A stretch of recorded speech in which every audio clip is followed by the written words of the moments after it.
Ассаламу алейкум достор, даамдуу тамактар каналына кош келиңиздер. Бүгүн бизде кыргыздын улуттук суусундуктарынын бири жарма болмокчу. Жарманын бир нече түрлөрү бар. Бүгүн эң эле жөнөкөй ачытылбаган жарманы даярдайбыз. Ал үчүн бизге буудайдын же болбосо жүгөрүнүн талканы керек. Мен жүгөрүнүн талканын алдым. Жана кайнаган ысык суу болжол менен бул жерде 4 литр. 4 литр сууга мен 150 грамм жүгөрүнүн талканын коштум.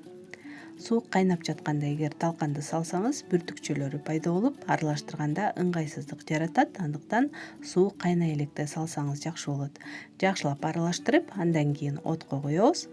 Жана жарма кайнап баштагандан кийин отту ортоңку отко коюп, болжол менен 40-45 мүнөттөй бышып коюуланганча кайнатып алабыз.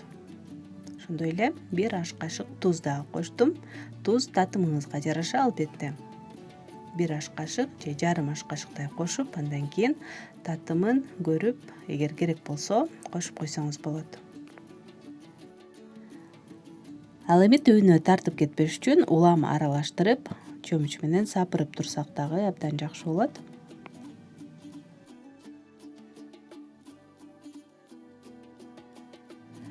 Жарма бир гана чаңкаган адамдын суусун гана кандырбастан, ошондой эле ден соолукка дагы пайдасы бар. Ашказан ичеги ооруларына жакшы, тамакты дагы жакшы сиңирет, ошондой эле тоок дагы келет. Андыктан көбүрөөк жасап туруңуздар. Мен болжол менен 40 мүнөттөй кайнатып алдым. Эми оттон алып муздаганча коюп коебуз. Бул катыкталган жарма деп аталат. Андыктан сүт, айран, сүзмө же эзилген курут кошуп катыктап ичсек болот.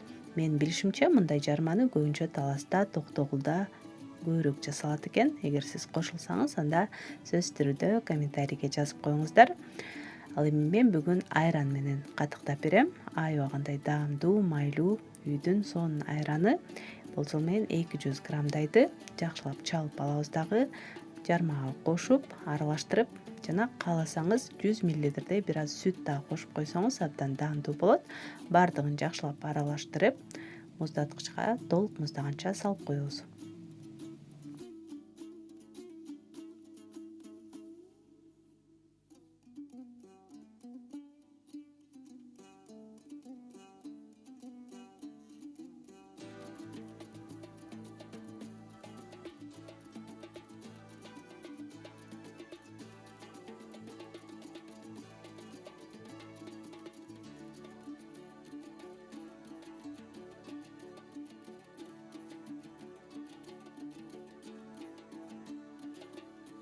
Достор, мына ушинтип бүгүнкү видеобуз дагы аягына чыкты. Эгер жакса, пайдалуу болгон болсо, сиздерден бир лайк, бир комментарий жана каналыма каттала элек болсоңуздар, подписаться кнопкасын басып койсоңуз абдан сонун болот.